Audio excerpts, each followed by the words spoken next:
dari ribut, dari semuanya ribut dengan kesibukannya masing-masing, tiba-tiba langsung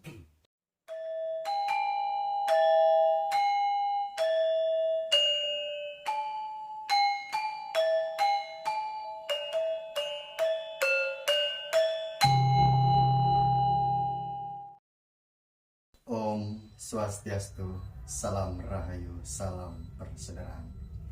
Baik saudaraku, kembali lagi dalam Rua Winida Channel. Pada kesempatan kali ini kita kedatangan tamu sekaligus teman satu kampus juga di Bogor Singaraja. Di sini ada Briuka dan Bli Marga. Nah, di kesempatan kali ini berbeda dengan video-video yang sebelumnya. Kita di sini mau diskusi, tentunya sesuai dengan channel Rua Winida ini, yaitu mengenai hal yang mistis gitu. Ya mungkin setiap orang mempunyai pengalaman mistisnya masing-masing. Maka dari itu di sini kita sharing dan berbagi pengalaman yang bernuansa mistis dan horor. Mungkin beliau Kak atau Kak Marga ini bisa cerita pengalaman mistisnya. Jadi apa aja kita sharing di sini ya, semua pengalaman dah kita bahas di sini. Mungkin kita bisa ambil kesimpulan dari pengalaman tersebut. Silakan. ya. Kita ngobrol santai aja di sini, biasa aja kayak. Kalau ngomongin mistis ini rasa-rasa takutnya meronta-ronta. Tapi sambil ngerokok nggak apa-apa ya? Nggak apa-apa, santai aja. Oke. Pengalaman mistis saya dulu SMA dulu 3 tahun di Jakarta. 3 tahun. Jadi ini aslinya asli Bali. Asli Bali. Asli Bali, cuman keluarga ada yang tinggal di Jakarta sampai punya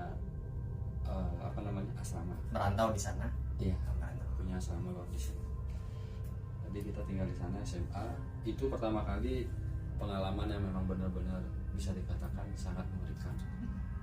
Karena pertama kalinya saya bisa melihat yang namanya sosok yang terlihat di TV. Yang di film-film. Kayak di film-film lah. Jadi suatu ketika kita sedang nongkrong di suatu, bisa dikatakan itu lapangan bola. Tapi di sebelah lapangan bola itu ada circle kayu, bengkel kayu. Oh, bengkel kayu. Di sebelah bengkel kayu itu ada hutan pisang, kebun pisang. Jadi kita lagi nongkrong, lagi main gitar, lagi asik-asik lah di situ. Itu usia berapa? Tahun 2017. 17. Ya. Aku baru berapa tahun? 16 tahun atau 17 tahun. Pokoknya SMA kelas 1 lah. Jadi pada saat mau kencing, biasalah cowok kencing kan nyari tempat yang agak aneh-aneh ya, gelap sama agak pokoknya biar nggak kelihatan ya. Pas mau kencing, jelas terlihat di situ ada sosok laki-laki. Dibilang manusia ya seperti manusia, tapi dipanggil kok nggak nengok itu. Pakaiannya juga kayak manusia gitu. Bukan, pakaiannya dia putih-putih. Nah, dalam tanda kutip saat itu situasinya lagi kepengaruh sedikit alkohol. Jadi jiwa beraninya itu mulai keluar. Habis kencing tak panggil, Pak, loh kok gak nengok. Habis itu masih penasaran, tak panggil lagi, nggak nengok lagi. Akhirnya rasa jahilnya mulai keluar. Ambil batu tak lempar, persis kena orang, tapi loss. Masih penasaran. Jadi di kepala itu bukan lagi rasa takut yang terlintas, rasa pengaruh alkohol. Tak samperin jarak 2-1 meter baru sampai situ. Ya seperti kata orang-orang, pertama kali yang aku lihat adalah kakinya mulai nambah. Habis itu mulai balik kanan, bubar jalan. Jadi yang awalnya berani tadi udah hilang alkohol. Itu membelakangi. Itu jam berapa? Kalau nggak salah sekitar jam 12:30 malam. Wah, pantas. Jadi aku juga dulu pernah gitu pengalaman gitu, tapi itu bukan bukan cowok yang Malah cewek. ya. Jadi itu maghrib itu. Dulu pernah waktu punya mantan gue. Oh, punya mantan. Habis main sama mantan dan orang tuanya juga, itu mampir di pasar. Di pasar itu belanja dah, di situ angin kencing dah, cari itu posisinya maghrib jam 5:30 pas. Itu juga cari tempat yang sepi ya, banyak pohon pisang juga di situ. Nah di situ dah kencing di situ, kok nggak enak perasaannya gitu. Nah si mantan saya ini dia juga bisa dibilang bisa ngelihat gitulah, ya sama 11-12 sama saya gitu. Jadi setelah saya kencing tadi biasa aja, nggak aneh-aneh gitu. Terus saya kembali lagi ke pasar tadi, dan di situ ternyata masih lama. Jadi mantan saya ini ngajak pulang dulu, ninggalin orang tuanya yang lagi belanja gitu. Nah di perjalanan, karena di perjalanan tiba-tiba ada yang aneh. Perut ini rasanya sakit banget, kayak orang nyeri gitu. Padahal nggak pernah punya penyakit bawaan atau apa, atau lagi datang bulan. Aku yang sakit belum. Aku yang sakit, bukan mantan aku. Nah setelah itu karena udah nggak tahan lagi, jadinya kami cari jalan memutar yang lebih cepat gitu. Tapi itu harus melewatin sawah-sawahan. Jadi ketika melewati sawah-sawahan ini, karena si mantan aku ini bisa ngelihat kayak gitu, tiba-tiba di tengah sawah itu, di jalan tengah sawah itu dia teriak histeris. Kenapa? Di belakang ada yang ngikutin katanya, terbang putih, rambutnya panjang. Itu loh Tante nih. secara umumnya apa gambaran? Iyalah, Iya, kuntilanak itu iya, jelasnya. pastinya. Udah sampai rumah nggak bisa. Yang sakit bukan aku lagi, saya masih sakit. Ini mantan aku juga sakit, kakinya nggak bisa digerakin dari sepeda motor. Wah, Jadi aku harus yang bopong dia, nggak menambahnya enggak juga. Berat. kalau dulu gini, kalau bisa dibilang lucu sih ya lucu, tapi ini pengalaman dari apa namanya bahasa Indonesia Pak Ali, Paman. paman. Ini kan di belakang rumah kan buat kayak pupuk organik itu, dia kan lagi di belakang dia. Nah, ada sumur tua. Kalau sumur tua kan pastilah nanti jelas ada yang menghubungi seperti itu. Nah aku di depan habis itu si paman tuh ngerasa bahwa aku manggil dia, padahal aku dari depan. Maksudnya gini, le nanti gitu dah. Apa tuh Kang? Nah tapi nggak ada sautan lagi. Nah habis itu kan Pak Le udah di depan ketemu aku. Loh, kamu tadi yang tidak di belakang? Ya enggak lah, aku di depan gitu. Aku ngomong, lah tenangnya. Iya. Terus itu dah langkahnya, oh pasti ada tuh di situ, di sumur kosongnya tuh pasti ada. Itu kemungkinan sih apa sih kalau hantu seperti itu? Itu jam berapa? Maghrib. Suaranya cowok. Mungkin ya yang menunggu di Iya. di sumur tua itu. Ya, banyak sih memang kejadian kayak gitu. Apalagi kalau di Jawa kan beda dengan di Bali. Kalau di Bali setan-setan atau hantu-hantu itu diberi banteng, istilahnya saja. Jadi kalau dia nggak akan ganggu dia. Beda dengan di Jawa. Kalau di Jawa kan yang ya namanya setan ya biarin aja, jarang ngakuin banten kepada mereka. Jadi Kalau di Bali upah-upahan gitu. Nah ada lagi nggak? Ini kayaknya menarik deh pengalaman karena sering merantau ini, jadinya pengalaman yang lebih mistis itu lebih banyak gitu. Nah, menarik masalah horor ini menarik. Tapi ngomong-ngomong masalah hantu itu ada lagi pengalaman yang lucu. Hantu. Lucu ini. Jadi di tempatku dulu tinggal, kosanku. Jadi dulu aku di Jakarta nggak tinggal sama orang tua, nggak tinggal sama keluarga. Jadi aku ngekos. Itu Jakarta mana? Jakarta Timur. Jakarta Timur. Namanya Kampung Pulau Kambing. Di Kampung Pulau Kambing itu letaknya di kawasan industri Pulau Gadung. Jadi di kampung itu ada musola satu. Di depan musola itu ada teman orang Betawi asli, ibunya jualan nasi uduk dari pagi sampai siang. Nah, suatu ketika, tapi aku nggak tahu persis ini, bukan aku yang sebagai pelaku utamanya. Cerita dari teman yang lari gitu. Sore, apa sih sebelum maghrib? Apa sih? Sisa. Pas Isya ada cewek duduk di warung si jengkol, nasi uduknya. Nasi uduk apa? Nah, temanku penasaran nih, ini anaknya ini, Oh. anaknya yang punya warung itu. Dengan logat Betawinya dia, Neng, ngapain sore-sore duduk sendiri di sini? Kayak sih bang. Oh, habis itu nggak nyaut kan? Oh. Neng, sombong amat sih. Nggak nyaut lagi. Oh. Neng, abang temenin ya. Oh. Tapi ini cerita temanku, bukan aku ya. Entah benar atau enggak. Tapi roman-roman takutnya dia beneran gitu. Tetap nggak nyaut, berapa kali dia ngomong tetap nggak nyaut. Akhirnya ceritanya dia mau nyamperin, datang ke tempatnya, mau langsung kenalan, langsung duduk di sebelahnya. Pas dia samperin, karena dia kan posisinya ngebelakangin punggungnya gitu. Pas disamperin, ternyata kursi yang dia dudukin itu ngambang.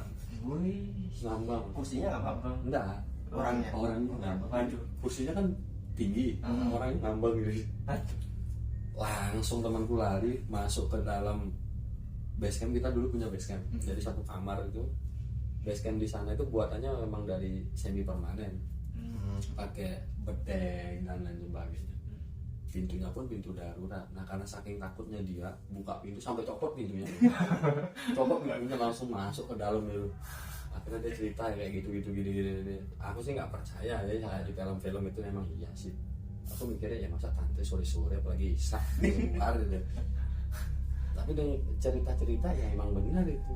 Nah, itu hari ke 4 atau ke 5 itu.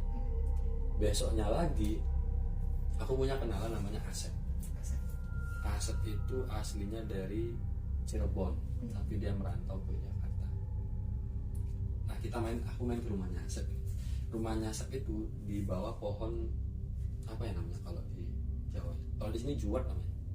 Duet. Oh iya. Yang hitam-hitam. Yang. Sorry bukan juwet. Pohon kapuk. Oh. Kapuk ya. Aduh, di bawah pohon kapuk. Nah, baru kenal nih sama Asep. Diajak main catur gitu. Catur sekitar jam setengah 12 atau jam 12 itu mulai nih tante ketawa. Kita yang namanya orang penakut kan mulai nih merinding nggak jelas ini. Nanya ke San, apa itu San? Oh, biasa deh. Kalau aku dipanggil di Jakarta kan ada. Biasa deh. Biasa apa? Ketawa kayak gitu biasa itu. Dah diam aja main catur. Mencoba untuk memberanikan diri. Main catur. Habis itu ketawa lagi. San, kok makin kenceng kan? Biasa. Pokoknya yang namanya orang baru kemudian masuk ke sini, pasti dia muncul. Bahwasanya dia menunjukkan diri, aku ada di sini. Oh gitu. Pokoknya banyak sekali di pengalaman di Jakarta nih. Yang masalah nasi uduk tadi, itu warungnya masih memang udah Betul, warung udah tutup. Tapi memang apa ya? Memang aktif lah buka ya itu pokoknya. Aktif buka. Satu pertanyaan, warung itu ramai nggak? Rame. Kemungkinan kalau saya memikirkan itu bahwa memang wanita itu memang diletakkan di situ untuk menjaga warung itu agar tetap ramai. Maksudnya di situ ya? Oh mending. Karena jauh. Soalnya banyak yang kayak gitu model-modelnya gitu. Ada teman juga dulu pernah saingan bisnis. Jadi pagi itu dagangan sayur, sorenya sayurnya basi langsung kan. Oh. Di Banyuwangi, di wilayah utara itu yang masih Banyuwangi aslinya. Nah jadi pengalaman dari BOK ini kan sering lah kemana-mana ke daerah-daerah gitu. Ada nggak pengalaman yang paling serem gitu? Ada masih di Jakarta. Di Jakarta juga. Jadi ada 2 pengalaman serem. Pertama itu kenal sama Asep kenalin sama temennya namanya Rudi. Rudi itu orang Betawi asli situ. Nah di Jakarta itu yang namanya rumah nggak ada yang kayak di Bali, di Jawa permanen beneran tembok. Di sana kayak model lantai 2 tapi lantainya yang di atas itu kayu tok. Jadi kita tidur di lantai 2. Posisinya di sebelah ada jendela kecil persis di sebelah tempat tidur. Malam-malam itu jendela kebuka. Dengan setengah sadar aku melihat kayak ada yang cilebay. Tapi dengan setengah sadar aku mikir wah mimpi. Tidur lagi. Tapi tidur matanya gini dikit kayak ada cilebay gitu lagi. Sampai ketiga kali aku tak bangunin langsung wudhu. Saking takutnya. Brut, bangun. Kenapa? Ada ini. Oh, nggak apa-apa tidur aja ditutup sama dia. Ternyata usut punya usut bahwa dalam satu kampung keluarga itu ada yang meninggal nggak beres. Oh, Gitu. tragedi yang Empoknya kan kakak cewek. Ternyata dia itu jadi sering ini. Habis itu balik ke kosanku, ke kontraanku. Di situ kontrakan. Di kontraanku itu posisinya kita harus melewati kebun yang panjang sekali kebun. Nah posisi kontraanku tuh tetap di lantai 2. Di bawah, di atas kontraanku ketemu lagi dengan pohon kapuk. Tinggi. Kan pohon kapuk kesukaannya tante. Tidur. Kejadiannya siang. Jam 1 jam 2. Tapi yang lihat bukan aku, kakakku. Aku pas tidur, kita berdua nih, aku sama kakakku yang cewek. Aku tidur, dia lagi baru habis mandi, lagi ngaca karena di situ agak gelap. Kayak dia nyari jendela biar terang. Pas lagi ngaca, lewat cus. Habis itu balik lagi cus gitu. Entah itu balik lagi, entah itu apa yang dilihat sama dia, nggak ngerti mau wujudnya laki atau perempuan nggak tahu. Nah ngobrol lah sama Bude, ada namanya Bude di bawah warung, dia jualan nasi. Ketemu ini, oh ya nggak apa-apa, nanti kalau ketemu itu bilang aja, kalau kamu kemana-mana bilang aja numpang. Soalnya aku kalau kemana-mana numpang. Menuju kontrakanku nggak ada lampu, kebon malam-malam lewat situ udah bisa gelap gulita. Numpang terus kalau pulang-pulang pasti mabuk numpang. Itu terus mana lagi yang seru. banyak pengalaman di sana. Banyak sekali. Gini, kita lagi duduk di pos kambing base camp. Emang anak-anak dulu kan agak rese-rese ya. Posisi udah malam jam 2-an. Tapi masih main gitar, teriak. Bahkan ada yang lagi nonton film porno. Kan terusik jadinya nih yang awalnya tuh gini,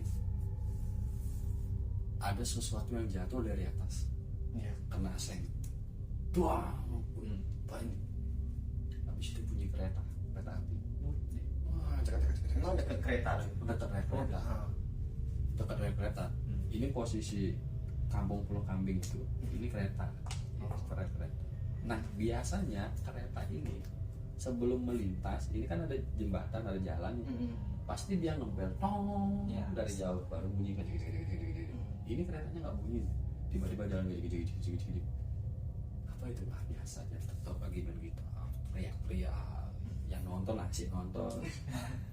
Nah di bawah pohon kapuk lagi, ini banyak sekali pohon. Di bawah pohon kapuk itu ada tumpuan sampah.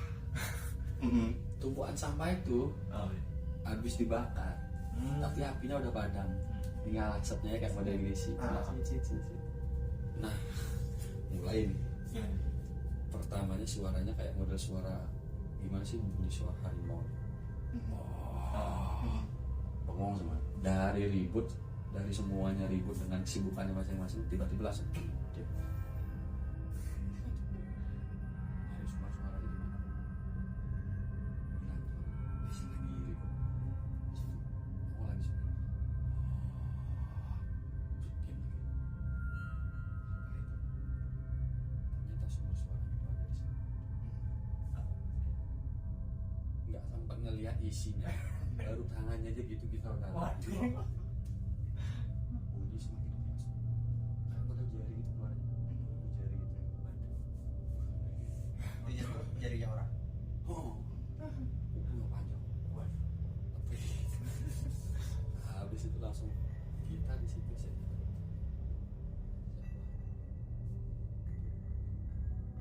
Tujuh sampai 8 orang kata orang. Posisi base camp kita kamar itu cuman 2x2.